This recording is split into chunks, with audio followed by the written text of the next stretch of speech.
Direto de Salvador, o nosso drone sobrevoando a Arena Fonte Nova. Aqui a seleção brasileira recebe a seleção do Uruguai pelas eliminatórias da Copa do Mundo. Brasil que vem de um empate jogando em Maturim, na Venezuela, 1-1, que nos dá condição, em vencendo a seleção uruguaia, chegar na segunda colocação se a Colômbia também perder para o Equador. Porém, se a gente perde esse jogo para a seleção uruguaia, a gente pode terminar essa dupla de jogos de eliminatórias na sexta colocação. Então, um jogo muito importante em que a gente tem que se apresentar bem. A gente vai falar muito sobre seleção brasileira, porém a gente tem Campeonato Brasileiro também, porque a gente tem um convidado muito especial aqui mesmo na Fonte Nova. Tem um jogo muito importante na quarta-feira, às 6 horas da tarde. O Bahia recebe o Palmeiras querendo diminuir essa distância do líder Botafogo, e o Bahia tentando se recuperar para entrar de vez numa zona de classificação para Libertadores. Programa muito especial, muito legal, com convidados só gigantes. Gigante do tamanho do personagem, né? Porque o tamanho é um pouquinho... Você é o mais alto hoje aqui, Caio. O que não é um grande elogio, né? É, que nem tão alto assim. Nossos convidados são gigantes na história, no talento, em tudo que eles representam o futebol brasileiro. Vamos falar muito também de Série B, né? Tem a demissão, a saída do Carille com o título do Santos, pegando fogo nessa reta final, e muito de seleção brasileira. E aí, deixa eu tocar a bola com o nosso pessoal. Primeiro apresentar quem já é de casa. Ricardinho, tudo jóia, amigo? Tudo bem, Caião. Boa noite para você, pro Roger. Animado com essa seleção, com esse confronto direto com o Uruguai. E é gostoso a gente estar no palco do jogo, né? A Fonte Nova tá linda. Sem dúvida. Tá linda, tá quase pronta, né? O gramado, pelo menos daqui, a gente não teve lá embaixo.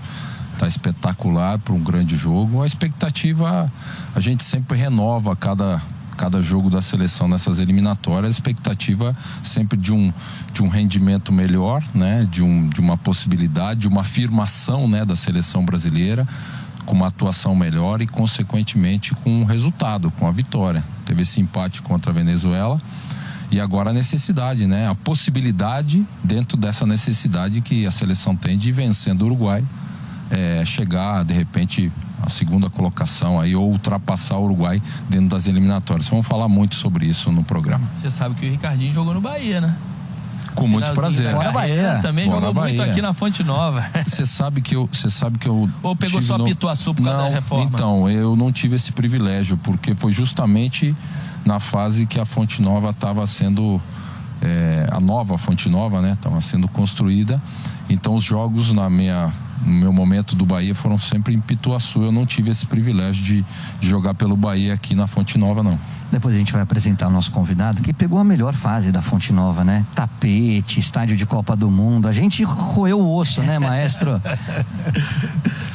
A gente pergunta a ele depois como é que tá o gramado também, né? Boa noite você, Roger, Ricardinho, pessoal que tá com a gente.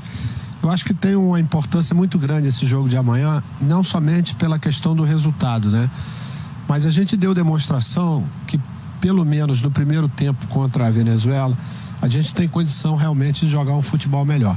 E isso que a gente espera, né? Que o Brasil possa. Um adversário tradicional, um adversário sempre mais difícil. E principalmente, né? Que a gente possa jogar os dois tempos iguais. Que eu acho que isso vai dar uma confiança muito grande para o Dorival e para os próprios jogadores, né, para seguir nessa arrancada para garantir a vaga para as eliminatórias. São 7 pontos conquistados nos últimos 9 disputados. Acho que a melhor fase da seleção brasileira desde o início dessas eliminatórias. A gente vai falar muito desse jogo, desse confronto direto contra o Uruguai aqui na Casa de Apostas Fonte Nova. Casa de Apostas Arena Fonte Nova. Agora, quem que vai chamar o nosso convidado? Luiz Carlos Júnior, com você, as grandes atrações do programa de hoje. Solta aí, Luiz. Em Salvador, o Boleiragem tá on. Edilson e Everton. Um é pentacampeão mundial com a seleção e um exemplo do estilo driblador e agressivo do futebol brasileiro. Um capeta em campo, Edilson da Silva Ferreira. O outro já foi craque do Brasileirão 2 vezes. É bicampeão da Libertadores e tetracampeão brasileiro. Everton Augusto de Barros Ribeiro, o camisa 10 do Bahia. Uma dupla que sabe bem como é jogar contra os uruguaios. Tá aí, nossos dois gigantes, cracassos de bola, mas dois baixinhos, tudo do nosso tamanho aqui, ó, tudo do mesmo tamanho. Everton, obrigado pela participação. Lembrando que o Edilson entra no próximo bloco, a gente vai explorar muito o Everton. Já agradecendo ao Bahia pela liberação, tem jogo importante na quarta-feira, por isso que ele tem que sair cedo, tem que descansar. Mas prazer ter você aqui, Everton. Começou comigo lá no Corinthians há muito, muito tempo atrás, e ver a evolução, o craque se tornou essa referência de técnica do futebol brasileiro. Vamos começar falando de seleção? Tá tudo certo? Primeiro, seja bem-vindo.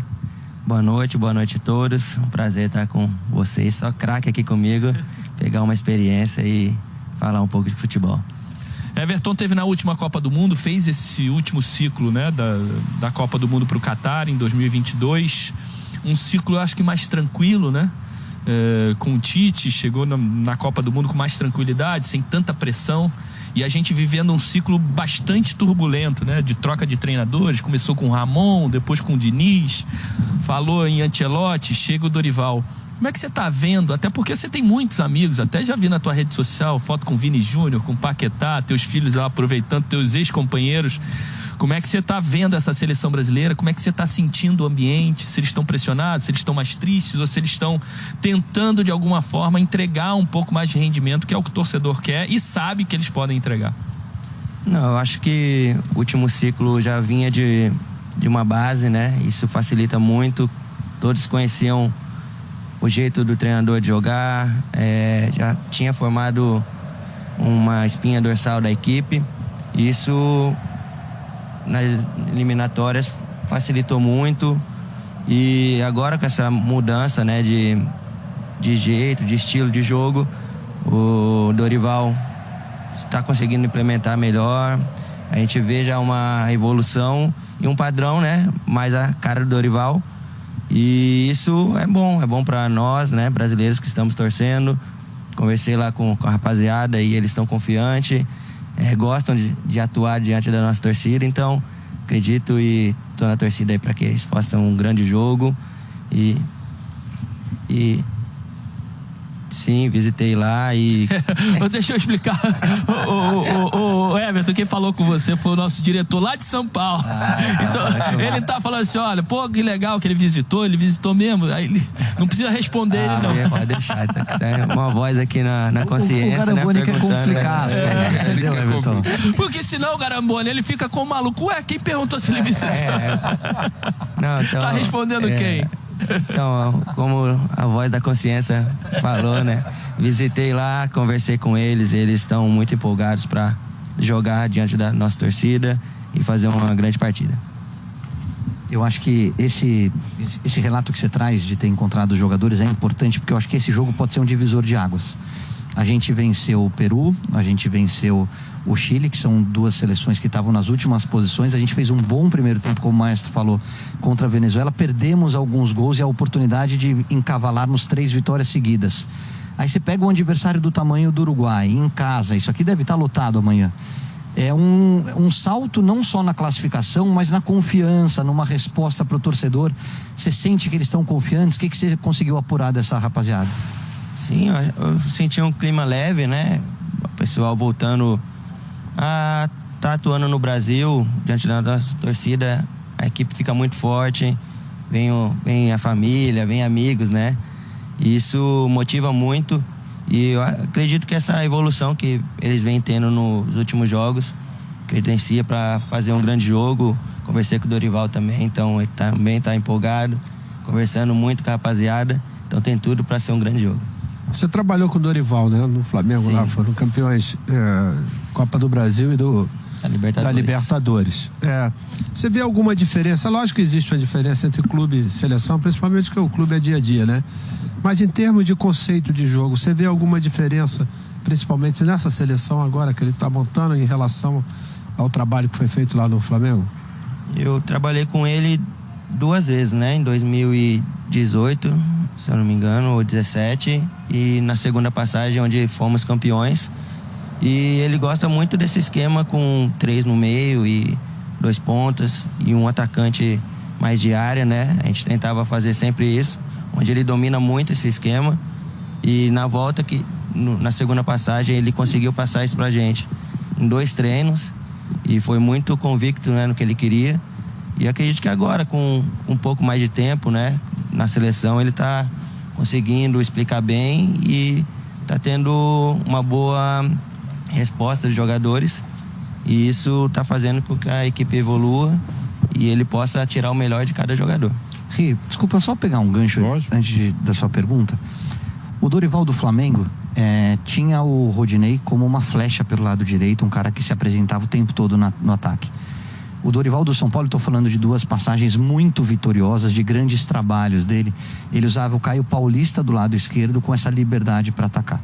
Na seleção brasileira, a gente vê os laterais um pouquinho mais presos. Ele solta um pouco a linha de meio de campo, né? Você tem 2 volantes que tem muita qualidade de passe, né? Tanto o Bruno Guimarães, ou às vezes o André, como o Gerson ou o Paquetá, que tem feito essa segunda função.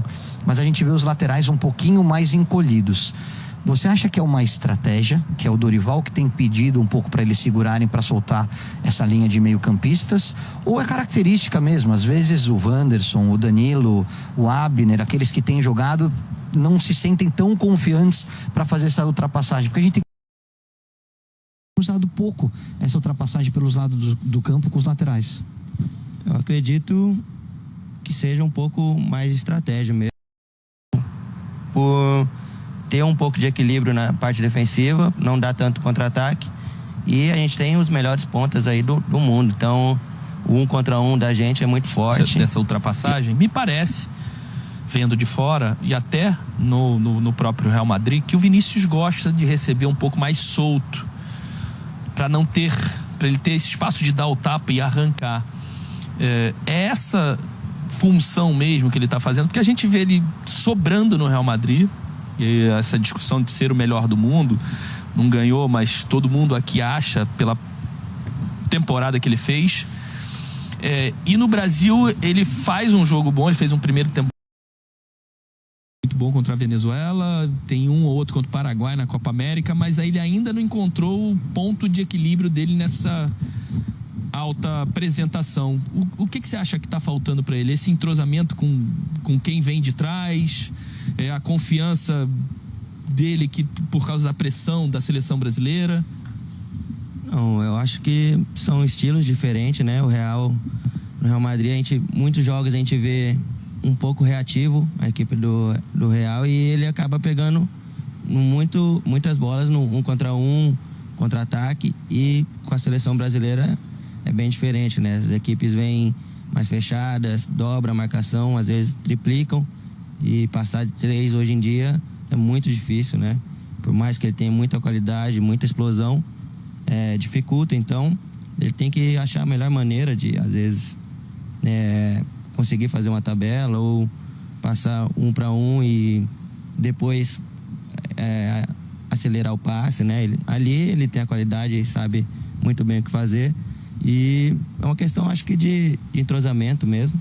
E a equipe, como eu falei, está melhorando, e a gente viu nesse último jogo ele muito mais solto, né? Fazendo suas jogadas, finalizando. E é uma questão de tempo para ele se tornar ainda mais referência na seleção. Ricardinho, antes da sua pergunta para o Everton Ribeiro, faço questão de registrar parabéns pela festa ontem em Curitiba. Que isso? São quase 30 mil pessoas no estádio. Sim. Pequeno Príncipe, é isso? Isso, Hospital Pequeno Príncipe. Contra o Legends do Barcelona. Você montou um timaço, cara. Parabéns pelo evento, e depois aí o nosso convidado. Não, a gente não faz nada sozinho, pelo contrário, é um projeto do hospital, é um legado do Pelé, uma das únicas instituições que o Pelé sempre apoiou, e a gente tinha esse compromisso, né, de seguir esse legado dele. Então tinha esse projeto, e a partir desse ano a gente resolveu colocar em prática. E foi muito legal mesmo, o objetivo foi alcançado. Aproveitar para agradecer todo mundo que compareceu, e até o nosso time, né, da Sport TV que transmitiu a partida de ontem. Everton, minha pergunta para você é o seguinte: eu considero você um dos poucos atualmente, há algum tempo já, né, mas atualmente no futebol brasileiro, com uma característica de um meio-campista criativo, que quebra o ritmo do jogo, cerebral. Isso era já no Flamengo, tantos anos que você jogou, isso continua aqui no Bahia pela temporada que você faz, pelo número de jogos que você faz. Você sempre optou por característica e por posicionamento do lado direito para dentro, às vezes mais solto, às vezes um pouquinho mais do lado, mas lógico, pela capacidade técnica que você tem, nunca um jogador de profundidade, porque você dava passagem para o lateral, você é aquele jogador que faz o atacante jogar, que consagra o atacante, que vem para uma tabela, né? Muito bem, aqui no Bahia, alguns jogos você nem sempre joga tanto pelo lado, mais pela meia direita, né? Gosta ali, por ser canhoto, fica mais fácil, traz para dentro e tal, facilita também o seu jogo. Minha pergunta dentro da sua característica é o seguinte: há muitos anos a gente fala na seleção de a gente ter no meio-campo um meio-campista cerebral, um meio-campista, um armador, aquele que quebra o ritmo, que muitas vezes, hoje em dia, com esse futebol moderno, muitos falam, mas ele é lento, né? Às vezes ele é lento de condução de bola, mas ele é veloz mais até do que os outros de raciocínio, de fazer a bola correr, e isso também é uma valência importante no futebol, né? Principalmente de hoje.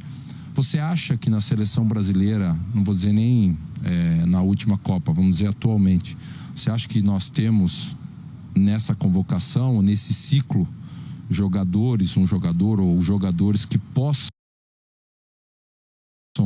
realizar essa função, que possam ter essa característica no meio-campo? Eu acho que pela forma de jogar, né, de formação também, né, a gente perdeu muito essa característica de um meia que possa controlar mais o jogo, de armar. E porque hoje, querendo ou não, todos têm que atacar e todos têm que marcar, tem que ajudar, porque o futebol está muito corrido e se 3 ou 2 deixarem de marcar, vai fazer falta e vai sobrecarregar a marcação, a parte defensiva. Então, a gente tem o Rodrigo, né, que eu vejo muito essa valência nele de poder achar um companheiro na cara do gol. Felizmente ele machucou. E os outros jogadores são mais ou volantes ou um segundo ou terceiro homem de meio, né, para chegar. O próprio Paquetá também, eu vejo ele fazendo muito bem essa função, só que um pouco mais atrás. Então, eu acredito que o que a gente tem é muito bom. A gente só tem que se adaptar e tirar o melhor de cada um, que a gente vai ter boas partidas e bons resultados. Você acha que o Rafinha, que está jogando nessa posição, está jogando muito bem no Barcelona e tem tido oportunidades, né, já na seleção brasileira nessa função, você acha que ele pode dar seguimento? Porque ele jogava pelos lados, né? Hoje está jogando mais pelo meio e bem. Sim. Ele está muito bem, né? Eu até me surpreendi quando eu vi ele jogando por dentro, porque ele era um ponta clássico, muito rápido, 1 para 1, muito bom, finalização então nem se fala. E agora ele jogando por dentro, tá encontrando os passes, tá jogando como um meia, né, de criação mesmo. Então temos que aproveitar essa característica que ele tem agora e nesse momento que ele tá muito bem, jogar a bola para ele resolver. A gente não está acostumado a vê-lo nessa função, e não estou falando que ele tenha que ser titular por dentro, mas nas circunstâncias do jogo eu gostaria muito de ver o Estevão um pouco mais com essa liberdade, centralizado e não aberto na direita. Porque quando a gente começa com o Savinho por ali e você tem o Luiz Henrique como uma primeira escolha na hora de substituição, que também joga por ali, você limita muito a terceira substituição do Estevão. E na hora, a gente está acostumado a vê-lo sempre pela direita, é assim que o Abel usa ele no Palmeiras, mas na hora que você conversa com empresários, com o pessoal do Palmeiras, com o pessoal da base, todos eles falam, na hora que ele vier como um 10, na função do Veiga, um pouco mais flutuando por trás desse centroavante, esse moleque é talentoso, ele tem o giro para os dois lados. O Luxemburgo falou isso também a semana passada. Você acha que numa circunstância de ter que buscar um resultado de um jogo mais travado, valeria o teste? Acho que sim, né? Apesar de ele ser muito novo, né? E a gente já viu a personalidade que ele tem, a qualidade. E a gente vê isso no futebol nele, no Palmeiras, né? Que ele tem esse refino com a bola. Então, se o Dorival precisar e ele se sentir bem ali, tenho certeza que qualquer posição ali na frente que ele entrar, ele vai dar conta. Everton, mudar um pouquinho, vou falar do adversário, porque a gente tem imagens do jogo que você fez em Montevidéu pelas eliminatórias da Copa do Mundo de 2022. Você foi um dos personagens, um dos melhores em campo. A seleção brasileira ganhou por 2-0. Se a gente puder já soltar aí alguns lances. Não temos? Tá bom, mas queria que você contasse o que a seleção brasileira precisa fazer para enfrentar bem a seleção uruguaia, né? Que a gente sabe que é um jogo de muito contato, de muita agressividade, e a seleção uruguaia que vinha num momento ruim, depois de tudo que o Soares falou sobre o Bielsa, eles passaram 3, 4 jogos aí patinando e conseguem uma vitória muito importante contra a Colômbia, até numa condição de jogo impressionante, né? Foi buscar o gol aos 55 minutos. A seleção da Colômbia empata aos 50, 51 e o Uruguai vence a partida aos 55 minutos do segundo tempo. Então eles vêm com muita gana de mostrar mais uma vez para a seleção brasileira que eles estão num patamar acima, apesar de terem desfalques para o jogo de amanhã. Como é que você pode falar sobre esse adversário de um jogo que entendo que seja marcante para você? Foi muito marcante mesmo, né? Foi um dos jogos que eu comecei titular, né, na seleção, e poder vencer um jogo fora de casa contra o Uruguai, tradicional, né, no futebol mundial, guardo muito profundo aqui no meu coração e espero que a equipe possa fazer um grande jogo aqui. A gente sabe que vai ter muita competitividade da equipe do Uruguai. Eles é um rival de primeiro escalão que quando joga com a seleção brasileira quer vencer de qualquer maneira. Tem um amigo uruguaio, né? Tem os amigos uruguaios. O Lúcio, né? Teu companheiro. O Lúcio, tem o Depena também. Então, a gente sabe que quando eles vêm jogar, eles têm muito respeito, mas a vontade de ganhar aumenta. Então, a gente tem que estar muito focado e preparado para poder fazer cada um melhor e poder fazer E a questão emocional? Porque aqui todos nós jogamos, e eu acho que é unânime em falar que, de repente, na América do Sul, os uruguaios são os que mais sabem catimbar, mas sabem bater e tipo, falar, mas não fizemos nada e não sei o que, e vai enrolando o jogo e vai ganhando naquela catimba e vai seduzindo o jogo pro lado deles. Como é que é essa parte emocional, essa parte psicológica para tentar fugir disso e ganhar o jogo na bola? Eu acho que tem que pensar só no jogo, né? No que vai fazer, no que se propõe a fazer dentro de campo. A catimba, a chegada, aquele totozinho no tornozelo vai ter, sempre teve, mas quando a equipe está focada e pensando só no jogo, aí passa por cima disso e consegue fazer o seu melhor. Não pode cair em provocação, né? Não, acho que a equipe está muito bem preparada, só grandes jogadores, muita qualidade e o mental muito forte para cair nessas provocações. Na verdade, esse cenário do jogo de amanhã, ele só vai se repetir. Já sofreu, né, contra o Uruguai, Ricardo? Só vai te repetir. Já apanhou, o maestro tá aí. Maestro, vou falar alguma coisa diferente do que aconteceu normal, né? há décadas atrás? Isso está dentro do script, então, né? Então, assim, porque é natural, é característica dos uruguaios. Além de serem ótimos jogadores de bola, né? Ele tem isso como característica, não se entregar, de brigar o tempo todo. Quer dizer, haja vista tudo que a gente já viu do passado, né? Basta dizer a corrida que o Ramírez deu no Rivelino dentro do próprio Maracanã, lá em 1976, quer dizer. Eles têm uma capacidade, os uruguaios, do entendimento do confronto, no caso com a seleção brasileira, com a seleção argentina, e também do momento, do local, né? Os uruguaios, eles têm aquele jeito agressivo, marcador, entregue, no sentido de se dedicar, mas eles sabem atuar dentro de casa de uma forma, né, de imposição nesse aspecto e fora de casa, né? Amanhã eles sabem o que eles vão enfrentar aqui. Então, no sentido do quê?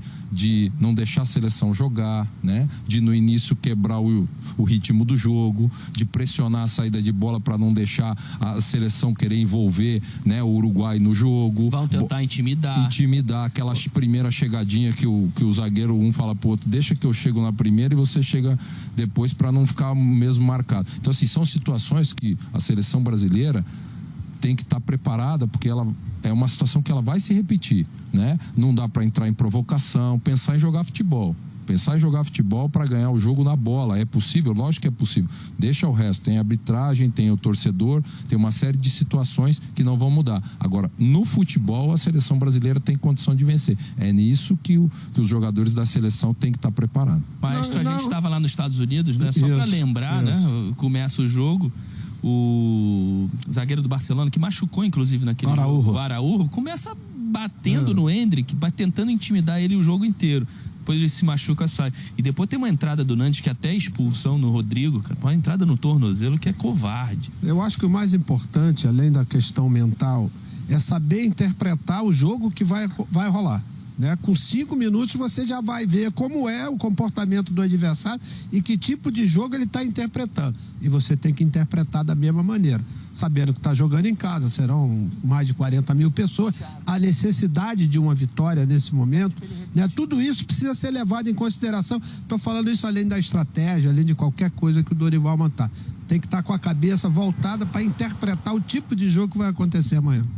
Mas eu acho que vocês salientaram bem que é uma outra seleção e que ganha muita confiança. A gente está vendo aí os gols na rodada passada, 3-2, gol no último minuto contra a seleção colombiana. Esse é o gol de empate, né? O Sanches. Mas fazendo gol contra. Esse Uruguai da Copa América era um Uruguai que estava muito encaixado, que tinha um ambiente muito favorável e que eu acho que agora já não é a mesma história do que foi de alguns meses atrás. Esse Uruguai agora tem superação, tem provocação, tem posição física, tem uma dupla de volantes que é muito boa, o Gatti e Valverde, Real Madrid, enfim, um dos maiores meio-campistas do mundo. Também, né? Bentancur também, que é um outro cara de muita pegada, mas eu vejo algumas... Ô, Caio, esse empate foi aos 51 minutos do segundo tempo. No último minuto. O da Colômbia, você disse. Da Colômbia, 50. E aí saiu a bola aqui no Varela, ele coloca lá dentro. Todo mundo imaginando que ia acabar 2-2. Darwin disputa, e aí sobra pro Gatti, né? Que faz o gol do Uruguai. E é claro que você busca uma vitória em casa. Mas uma mudança, confronto direto. uma vitória dessa muda ambiente, né? É isso que eu tava falando, dá uma renovada no ambiente, mas ainda tem algumas carências em termos de desfalques, que eu acho que se a gente tiver a cabeça no lugar e entrarmos com o primeiro tempo que fizemos contra a Venezuela, ritmo, intensidade, abrindo pelo lado do campo e aproveitando a melhor qualidade técnica que eu acho que o Brasil tem em relação à seleção uruguaia, a gente tem tudo para fazer um grande jogo e sair com a vitória. Eles vêm bem desfalcados, né? A linha de defesa dele, eles vão ter que modificar muito. O Varela deve entrar como lateral esquerdo, improvisado. O próprio De La Cruz também, né? Tá fora, a Rascaeta tá fora, o Nandes está suspenso. O Puma, do Vasco, deve jogar na lateral direita. Pode jogar Puma e Varela. Isso, Puma e Varela. Né? E aí pra frente deve ser esse meio campo que a gente tava falando, né? O Gatti, Bentancur e o Fede Valverde. Esse joga demais. Esse é cracaço de bola. E lá na frente o Darwin Nunes. Guto Rabelo tem boletim pra gente sobre a seleção brasileira? Roda aí, por favor. Olá, meus amigos do Boleiragem. Tô aqui em frente à Arena Fonte Nova. A seleção brasileira se preparou nos últimos 3 dias aqui em Salvador e o técnico Dorival Júnior confirmou hoje a escalação do time que vai enfrentar o Uruguai amanhã. O Brasil vai com apenas uma mudança em relação à equipe que empatou com a Venezuela na última rodada. Na lateral direita, o Danilo está de volta ao time titular no lugar do Wanderson, que recebeu o 2º cartão amarelo e vai ter que cumprir suspensão. A seleção brasileira vai jogar com Ederson no gol, Danilo na lateral direita, a dupla de zaga com Marquinhos e Gabriel Magalhães e na lateral esquerda o Abner. O meio-campo com Bruno Guimarães, Gerson e o Rafinha, novamente vestindo a camisa 10, fazendo o trabalho ali de ligação. No ataque, pela direita o Savinho, pela esquerda o Vinícius Júnior e o Igor Jesus como centroavante. O técnico Dorival Júnior fez questão de dizer que não cobra que esses jogadores de ataque fiquem imóveis, não, que eles têm total liberdade para se movimentar. Somente na hora de marcar, aí que eles têm que definir a posição para que a seleção fique bem ajustada. Dorival também disse o seguinte, que ele está tentando manter a estrutura da equipe com apenas uma mudança para dar mais entrosamento para a seleção brasileira e por entender que o Brasil está num processo de evolução. Durante a entrevista, o treinador disse que não está feliz com esse momento, que o resultado ainda não é bom, o Brasil está em 4º lugar nas eliminatórias, mas que ele está otimista no trabalho que está sendo feito. Os resultados ainda precisam ser melhores e eu reconheço isso. Nós temos essa necessidade. É um processo de recuperação que vem acontecendo. Acredito que ainda teremos aí coisas muito melhores para acontecer. A equipe, ela vem dando uma resposta muito boa em muitos aspectos, em outras ainda tentando encontrar um equilíbrio um pouco maior. Durante a entrevista coletiva, o Dorival também foi perguntado sobre quem é o cobrador oficial de pênaltis da seleção brasileira. No último jogo, o Brasil teve um pênalti contra a Venezuela, o Vini Júnior bateu e errou. No jogo anterior contra o Peru, o Brasil teve 2 pênaltis, o Rafinha bateu e fez os 2 gols. O Vini não estava na oportunidade. Se tiver pênalti contra o Uruguai, quem bate? Dorival respondeu. Rafinha e Vini estavam preparados para os pênaltis. Acabou acontecendo dele bater. Amanhã, caso tenha, Rafinha vai ser o cobrador. O Rafinha é o artilheiro do Brasil nessas eliminatórias com 4 gols. O Vini Júnior, por sua vez, está incomodado porque ainda não fez gol nessas eliminatórias. Ele disputou 6 jogos e não marcou. Quem sabe o gol não vem exatamente no último jogo do ano, diante de um rival tão tradicional, o Uruguai, aqui em Salvador. Pessoal, volto com vocês. Grande abraço.